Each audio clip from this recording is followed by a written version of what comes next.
My given name was Robert. My middle name is James, and my last name was Stumpf. Uh, I was born in Westchester Square Hospital in the Bronx. I grew up in the Bronx. I went to a few different, grammar school, junior high, and high school. I went to James Monroe High School. I graduated June '65. Um, from there, I I go back a bit. I did have a newspaper route uh, for a number of years as a child and as a young teen, and that gave me a lot of spending money, which was helpful. Um, After James Monroe, I did go to work for Manufacturers Hanover Trust right out of high school, and I was trained for various things, and I was there maybe a year and a half, and I did get my draft notice and my token, which Is that the token that was in the draft notice? I I can't attest to that, but it is the same token from that era. Oh, no kidding. I may have Now, used that one, but I and found an old. somebody told me that if you when the draft notice arrived, you would the first thing you would do is seal the envelope because if there were two tokens in there, it meant something different than if there was just one. Yeah, I get that. It's interesting because when I had just purchased a car with the help of my father. It was an Impala. I forget what year it was. It was nice. And I came home from work, and my brother Richard, who was in the 101st Airborne before me, he's the 3 years difference. Um, he he handed me the envelope, and he knew exactly what it was.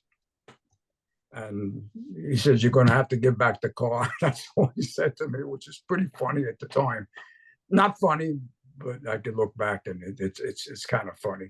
Mm-hmm. Um, yeah, and I remember the day um, that the report date because my father worked down in the financial district, and we went down on the train together. I don't know if you're familiar with Manhattan. It was the number 6 train to Whitehall Street down in the area, and it was it was a hard day, but at the same time, it was somewhat cool because it was almost a high school reunion.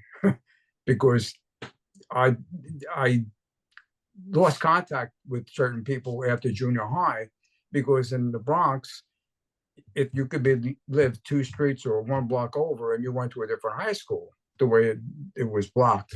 Mm-hmm. So I did see people I hadn't seen for a long time, and they they lined you up, and uh, people were a little nervous because when they lined you up like a squad or a platoon, there was someone that went through and he was tapping people, Army, Army, and every third were the Marines. So some guys, yeah, they were drafted into the Marines at the time. Yes. So it was a little hairy. They just did it every third guy. They didn't. There was no. Wherever you happen to stand, it's just the way it worked. Which was at the time, I guess, they needed people, they needed bodies. So this is after you had passed some sort of physical exam, probably. Oh yeah, when you registered, I think there was a essential letter, and you had a report. Mm-hmm. And this is well before; it could have been months before. And you took the aptitude tests and the physical, and they call it spread your cheeks day. So they did all that at registration for the draft. Exactly. The day when your report date with the token involved, you were going. Okay. And I do remember my father and I went down together, and he held me goodbye. And he went off to work, and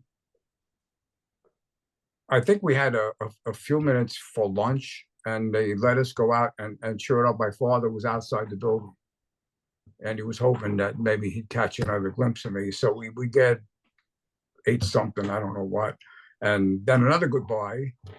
And that afternoon was the first time I was, went on a jet. They took us by bus to, I guess, I don't know, I'm not sure if it was Kennedy then or Idlewild, but that's the first time I flew. And we were flown down to Fort Jackson, which is in Columbia, South Carolina, and bus from the airport to the base. There's a reception center, and I do remember the first thing I heard from the DIs, the drill instructors, was, all I want to see is assholes and elbows. And we just had to run into it was just, that was the beginning. And basic training was an experience. But for me, I had the insight from my brother, having gone through it just a few years before me. And he told me going, and he said there were a few things. Don't laugh, because then you become a target. And he did joke around. He said, if you drop a bar of soap in the shower, get a new one. And there was something. Yeah, so that's basically my indoctrination. So your brother was with the Screaming Eagles out of Fort Campbell. At Fort Campbell, yes. And yeah. So had he been to Vietnam? No, actually, he was very fortunate. He he pushed up his draft, and he went in at 17. And he was already out. I'm saying I'm not sure about the actual year, but he avoided it, and so did my older brother too. But he avoided it in a different way. He got married, and Kennedy had at the time said, if you're married, you're not going to go.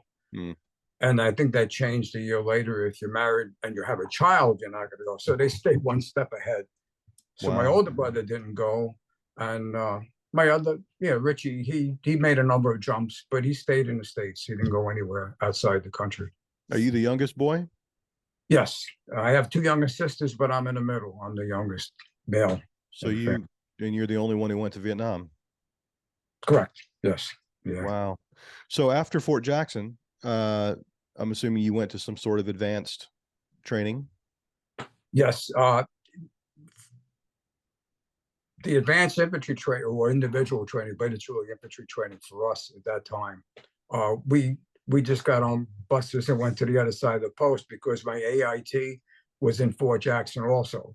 Okay. So we just went to nicer buildings, because the buildings we were in basic training were, I don't know, very old. Yeah. So So Fort Jackson is very old. Oh, it is. And I don't want to jump around, but I did get back there a few times over the years, because they reactivated our 3rd to 60th as a training unit. So there's a River Rats company and a few other battalions, and I think they added 3rd to 47th, if I'm not mistaken. Yeah. So, and then I think halfway through AAT, we did go home for Christmas, I think for 2 weeks. And then we went back, finished AIT, and then went home, I believe, again, and then to Vietnam. So when did you arrive in Vietnam? The actual date, based on my orders, it's February 20, 68. February 20, 68. Yeah. Wow. That's a hell of a time to arrive in Vietnam. I mean, not that there's a great time, but that's a particularly and it really, I mean, we weren't paying attention so much to the news, because you're in the military. You don't tend to get any information anyway. All we know is that the DIs and the instructors, especially the AIT, said, I mean, 99% of those classes went to Vietnam.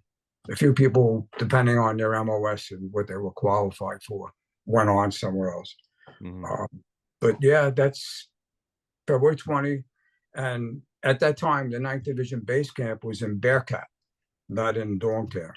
So, and I think a few months later that changed. But they had some operate. We went out on a few night ambushes in the Michelin rubber plantation in the area. We had booby trap training just for a few days. And I did go into the mess hall, probably to get coffee or stuff like that. And I see this tall looking dude, and the guy looks familiar. And there's a woman sitting next to me. He's standing there, he's talking to somebody else. And I realized it was Jimmy Stewart, which was pretty cool. So when he finished his conversation, I walked up to him, and I didn't know at the time his military background. Jimmy Stu was, you know, he's an actor. So I asked him for an autograph, and he was gracious. I still have the napkin on my photo album with the autograph, and I actually got it from my father because he was a big Jimmy Stewart fan. Mm-hmm. After that, we went down to I guess it was a Caribou or C-127. They flew down from Bearcat into Dormtown, and I got to Dormtown, and I'm not sure about the date. I do recall that when we got to Dormtown, the boats, the ships were all down in Canto, and we had to wait because there was, you know, and there were 3 or 4 of us replacements for different. One was a medic, and I don't remember their names or remember them at all. But we sat there at night and just watched all the rockets coming in, and because it was still, Tet was still moving along. I mean, not so much where we were as much as it was up north, but we were in Fort Corps, which is the southern end of the country.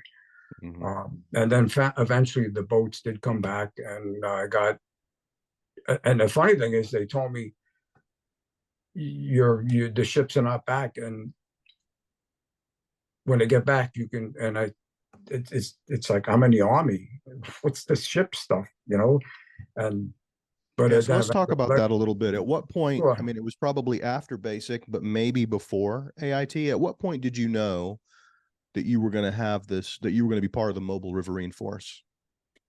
Only when I got to Cameron Bay, and that's another story, because when we came in on commercial airlines, I think it was Flying Tiger, we were supposed to land in Tonsanut or Benoit, but we were rerouted because of rockets and activities. So we ended up in Cameron Bay.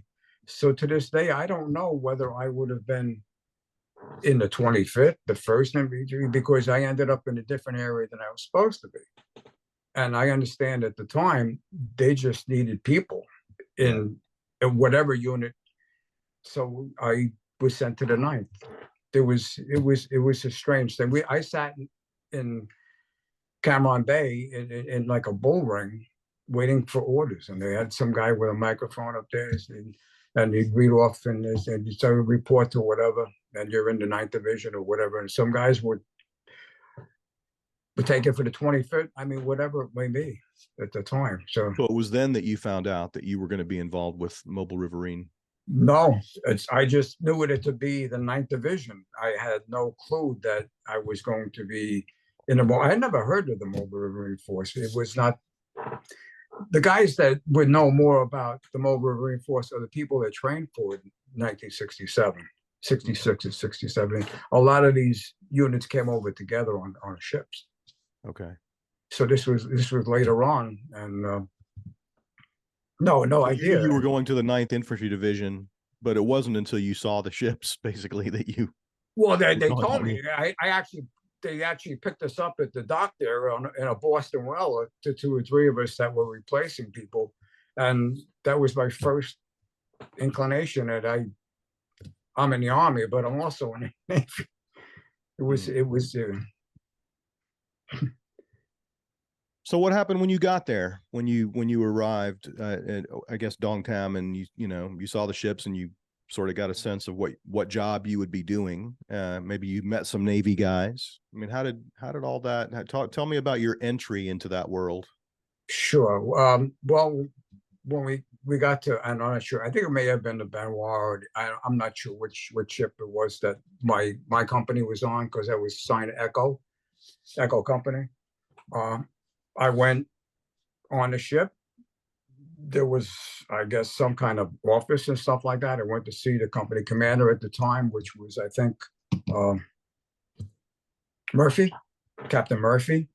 And he said, you're assigned to the 3rd Platoon. And then I went to see the platoon sergeant at the time and the platoon leader. And then that's it. You were given your equipment, your M16 and whatever it is. And I think 2 days later, or maybe even the next, I'm not sure, I don't recall, we were in the field. We went on an operation, and the boats took us somewhere. I have no idea where. Do you remember anything about that first operation? I do. I mean, tell me about And your first boat, your first ride on a Tango. well, it's not totally clear, but I do remember it either my first operation or the second operation. I was already walking point, and that's basically, yeah, it's how it worked. It was just, you just, there's no honeymoon. You just get right there. Um, and and I believe it was that operation, and I don't remember if it was a battalion sweep or a company sweep, because we were not privy to a lot of things when we went out. We lived in a small world, basically, because other platoons may be doing other things at the same time in different places. So I do recall, and I tripped the booby trap. It was a small bridge, and I tripped a wire, and it happened. The grenade didn't go off. It's maybe just it's crazy, but it didn't go off. Uh, the firing cap went off, but the grenade never detonated, and it was probably pretty close. So this conversation we're having now would be different if that wasn't the case. But I'd like to just mention that um, there was a guy, Joe Reese, who went through basic and AIT with me. We happened to, whatever the reason, and I went to the unit, and I think he was either already there or a day later he got there. So it was kind of a somewhat of a reunion, which was interesting. Uh, but knowing Joe, because I knew him a few months, quiet, never a bad word. But the when I hit the booby trap and the firing cap went off, everybody hit because they figured something's going to go. And I hit the ground because which actually was on the bridge. I'm a new guy. This is not, you know. So Joe, when everything, we realized it was just a booby trap and nothing else. He came running up and he's helping me up, and he's cursing everybody in the world because he thought I was hurt. So it was certainly a catharsis for me to maybe be more careful, but I don't know what I would have done. For me, tripwires are not something you see. Right. Yeah. So, well, yeah.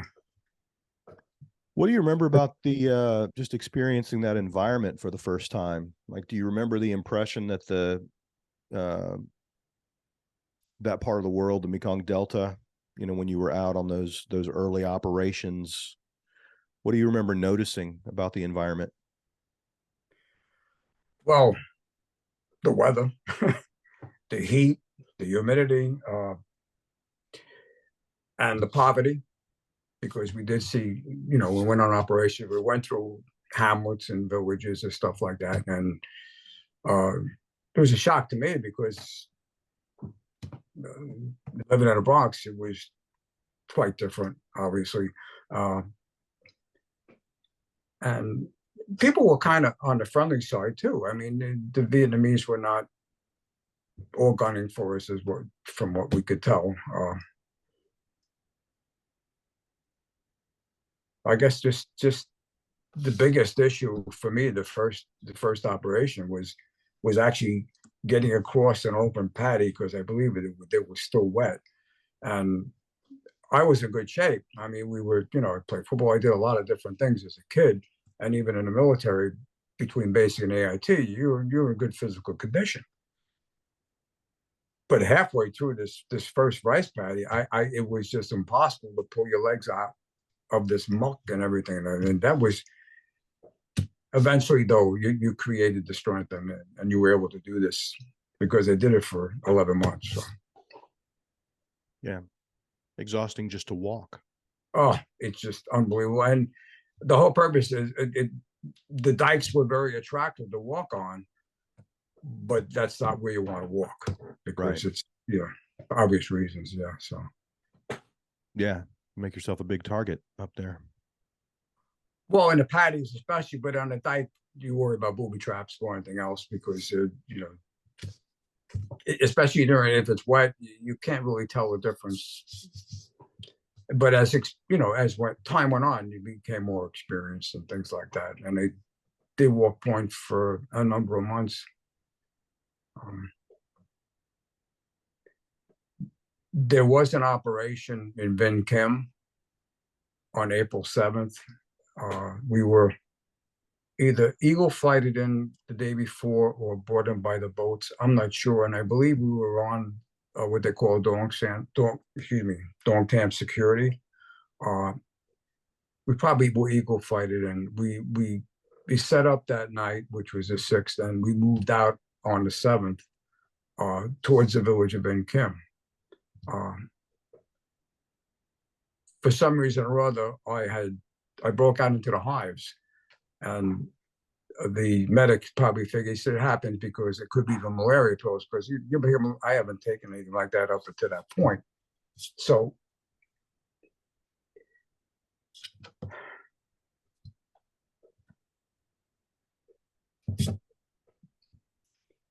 they myself and Joe Mangan went back on the resupply chopper. They took me to, when I got back to Dorm Tam, I went to 3rd Surge. They gave me a shot and it cleared up pretty quickly. And Joe Mangan, who was from Manhattan, that's where we connected. He was on his way to NCO school. So about an hour or so later, we found out that the 1st squad and the 2nd squad leaving Vin Kim, it was kind of the road was kind of a dog leg.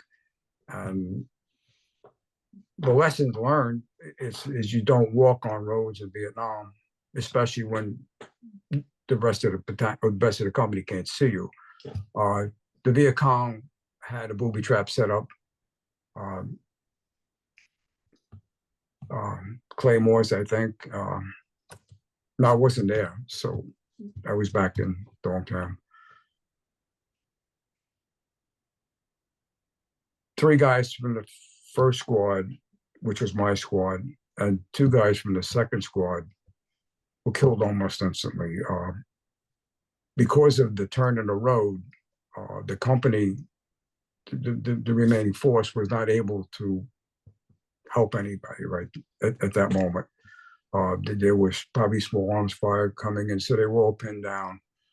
Eventually, they were able to go to that turn, and Reese, Babowski, Brown, Tate, and Erickson were all dead.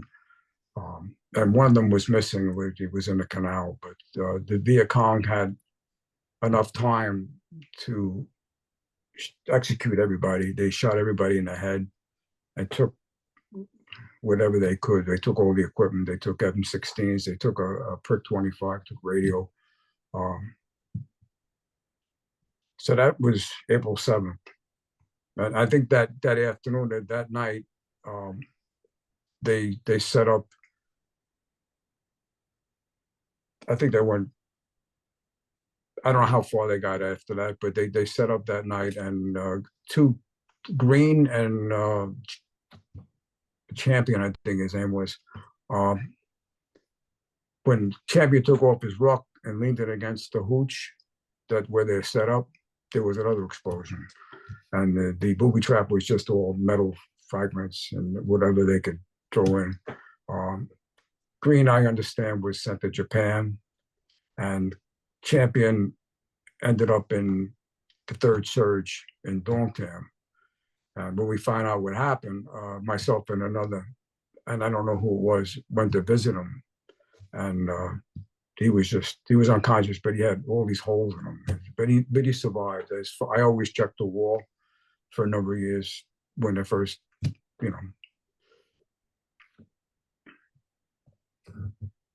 But I lost Joe, and that was hard because it was just, you're still a kid. I mean, you're all kids. Yeah. And I did, with the help of Earl Jeffries. He was 85, I think, at the time. He helped me write a letter home to Mrs. Reese. Jean, I think was her name. And I didn't find out many years later, after my mother passed, they were paid. She had some box of papers and stuff like that. But she conversed with them, with Joe's mother at Christmas and stuff like that for a few years after that. And I do recall receiving from Jean Reese. She sent me a Christmas box, which was, well, no, it wasn't Christmas. It was well before that. Just a goodie box, candy and what stuff like that. So I don't recall. I think that was the only time, but so that was one of them. I was there, we talking 5 weeks, 6 weeks or something like that. And that's what happened at that time. And ironically, later on, Doc Schmidt was our medic, one of the medics. He said it because it had happened, I think, a couple of times after that. And he said, well, if you can't take the malaria pills, you can't be in the field. So, okay. So he said, if it happens again, I'm going to arrange and find a way to get you a different job, which I wasn't unhappy about at all. But we were out, and I have no memory specific as to what villages where we were at times. But I do remember that Doc Schmidt was on the aid boat, and one of either another medic, and again, this is sketchy, stepped on a booby trap. So Doc, we weren't far from the aid boat, so Doc came off the aid boat to help whatever he could do for this one person, and he stepped off the trail and he stepped on a booby trap.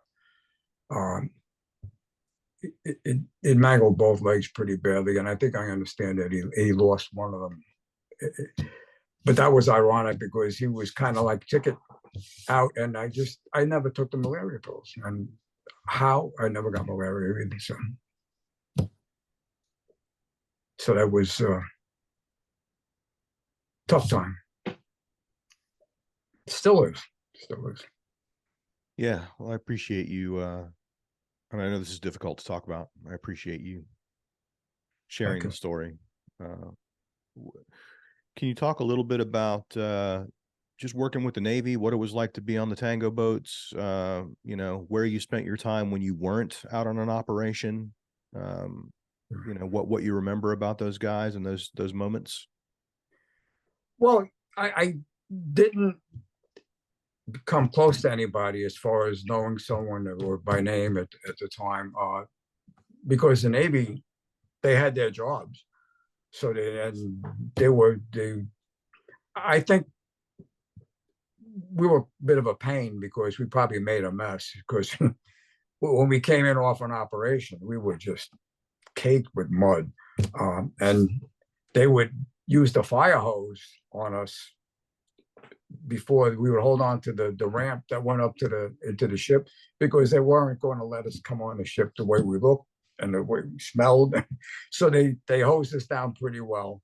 And then, of course, we all went in and straight to the showers. But for the most part, the Navy treated us very well. And there were times when we came in and off an operation, and whatever that was, there was always a hot meal.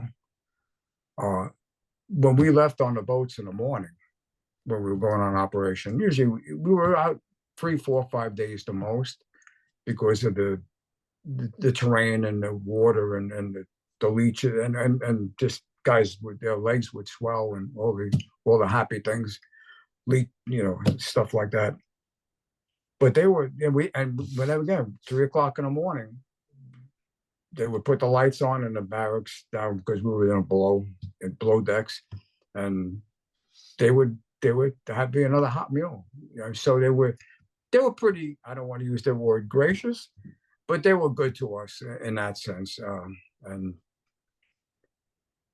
I did come to meet someone many years later, Bill McCullum, who actually he went on the honor flight the month before I did over here in New York, and he was on the tango boats. He was in charge of the whatever they call that door, that I guess the ramp, yeah. So and it was a manual thing. So sometimes it wouldn't work, but he would, we've had this discussions because I met him the first time actually at a reunion at the Drawbridge Estates many years ago.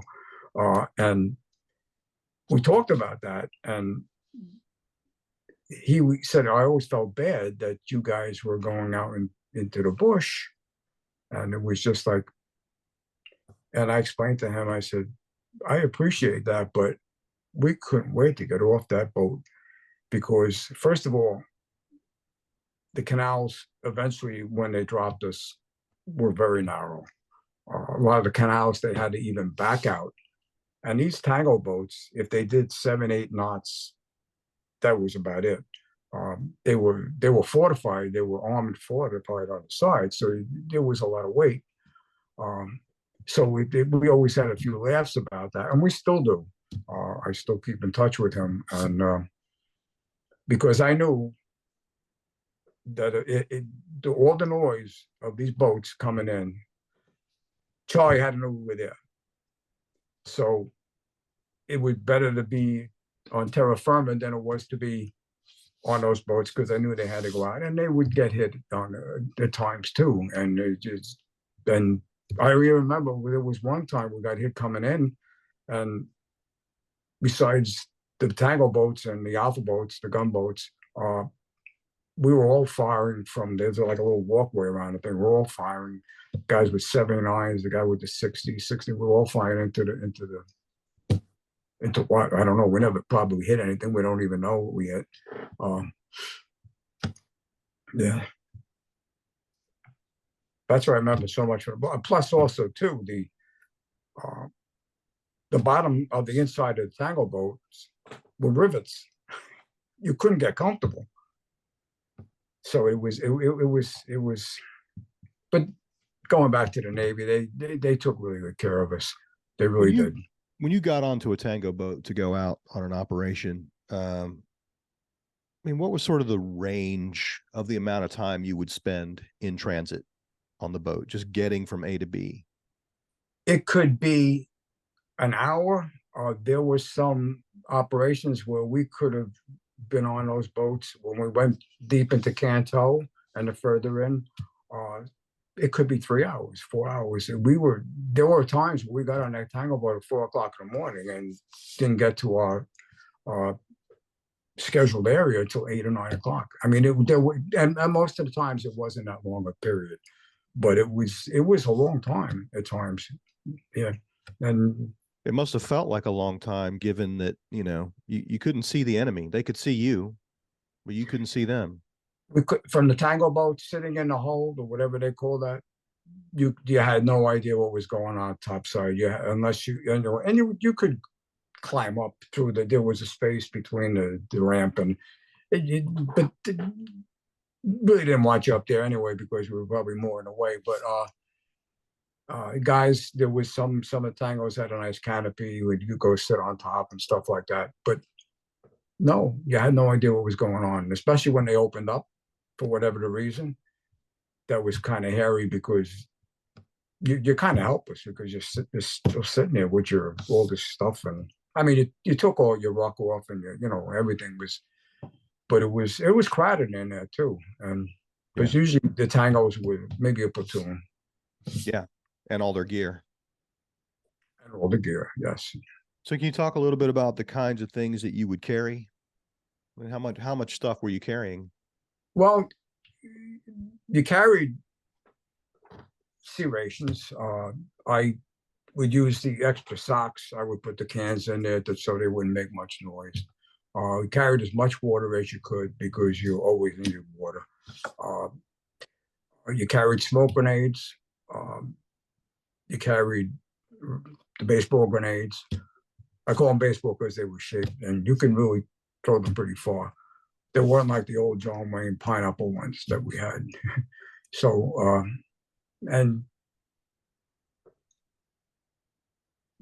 sea rations, food. I mean, you of course you're 16 and whatever, how many bandoliers you can manage to carry. You try to have as much as you could, um, Some kind because of it wasn't. poncho, any extra footwear? Well, no, well, footwear, socks, extra pairs of socks. Okay. Yeah, I made a mistake on one operation. I took my boots off, and my sweet feet swelled up, so I had trouble getting my boots back on. Uh, uh, yeah, and you didn't really, you see rations.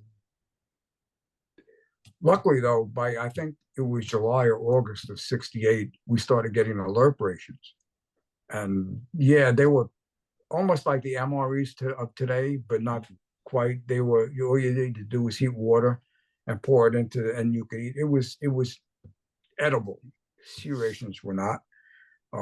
I would only eat one type of sea ration. I think it was called bone chicken. And of course, we always hunted. It's kind of funny too because guys would go for certain boxes all the time. So I'm not sure. I think it was maybe Sergeant Huntford when we get the sea ration box, and he'd turn all upside down.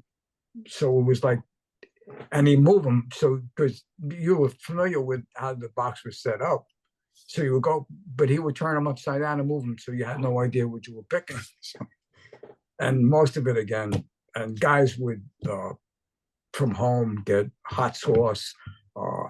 Even I raided Papa San's gone for what do you call it, scallions, anything to change the taste of this, and it was just awful, and it was just all fat, and but you had to because you needed the calories, otherwise. Sure. Yeah. I mean, from what I hear, you guys ate pretty well on the boats, though. Well, that was the real difference of where we were in 4 Corps with the boats, then guys up in I Corps and 2 Corps, because these guys would go out, set a base camp out. They'd be out there for months, not for a few days. And once in a while they get hot chow. But you could, every 3 or 4 days, you knew you were going to get a hot meal coming in and going out. And if you were down, and it was very rare, if you had downtime, if there was a day in between the next operation, you had 3 hot meals, which was,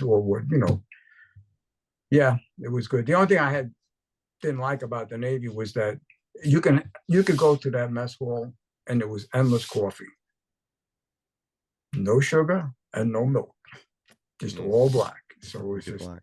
You're all black, yeah. I guess, and everything got locked up. Everything got locked up because guys will be looking for ice cream, whatever they can get a hold of. Yeah. Do you have any memories of those 11 months, Bob, that make you smile?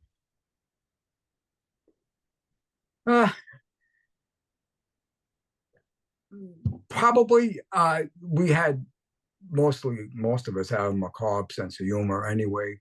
And this is a military thing that you just become. There were fun times. I mean, when we were down in Dongtam, we had some time off. We played football on Company Street. We had barbecues, cold beer, and stuff like that. Those were, you could relax and laugh through things.